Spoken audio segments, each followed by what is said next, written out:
So, who here has ever had the experience of wearing roller skates? Oh, No, not inline skates, not roller blades, roller skates. yes, me. Okay, That's you know right. the ones with the big chunky wheels and the Yeah. two on the front, two on the back, Yeah. that giant block in the Yes. front. That's the brake. Yeah. Okay, well, for me, when I was young, very few summer days could pass by without me and my friends going around the neighborhood on our skates. We didn't ice skate, we were concrete skaters. That meant that we found the most fun in an empty parking lot, just riding around on our skates, or on hills. In the apartment complex where we lived at, there were huge asphalt hills.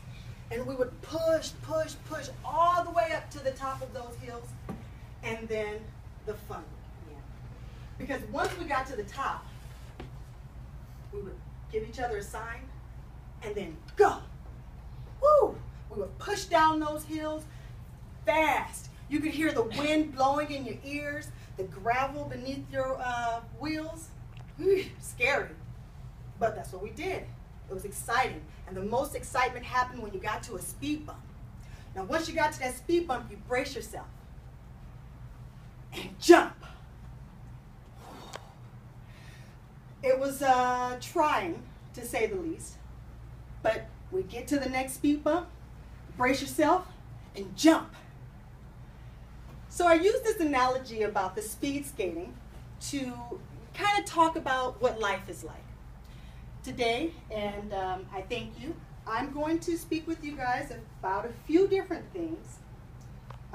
First of all, I'm going to speak with you about growing up, but remaining who you are as a person, who you are at your core. We'll discuss the fact that I'm still that little speed skater, and I'll share with you how God has worked through my life, and I'll discuss briefly some of my ups and downs.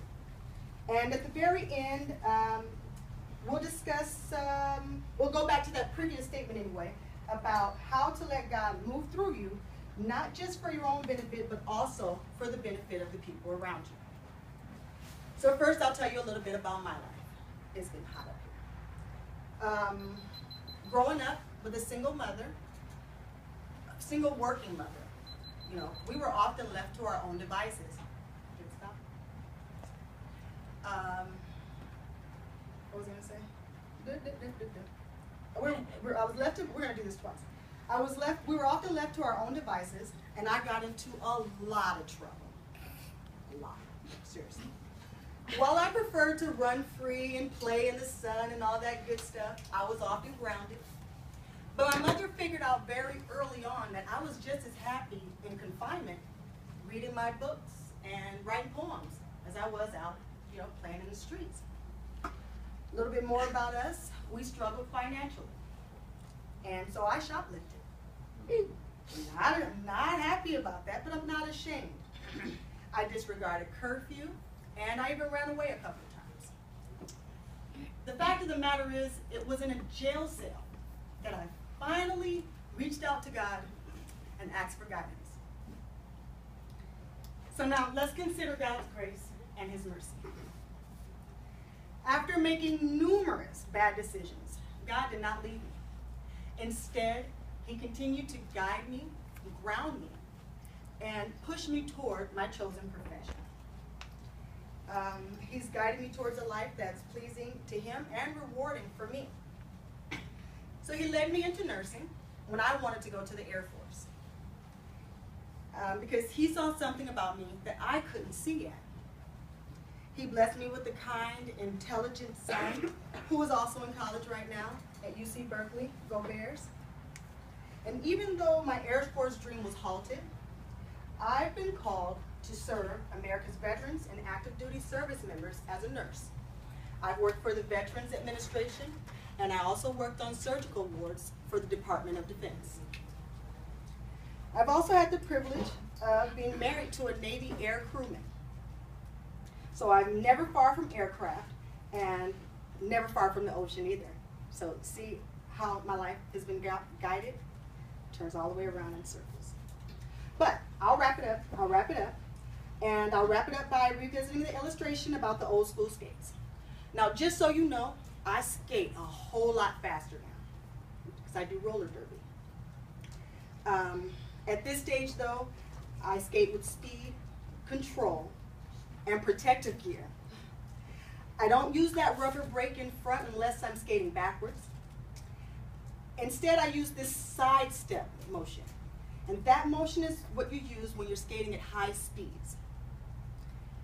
Now, if the skates were me as a person, that brake in the front, now that would be my conscience. Sometimes telling me, slow it down, take it easy, But that side step, that skid, now that's God. That's when God steps right in your path and says, stop. And that happens sometimes. You have to listen. Because it's really easy to use this analogy to speak about, life in general. But sometimes as we get older, while we're growing up, we forget about all of the good things.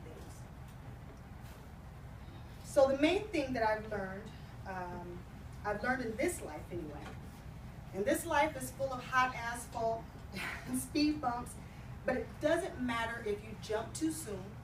It doesn't matter if you jump too late, as long as you jump. You may land the jump, or you might just fall hard on your butt. But you jump. See, nowadays I'm geared up with the helmet of biblical knowledge, and I jump. And that I jump. That's faith. Thank you so much for your time.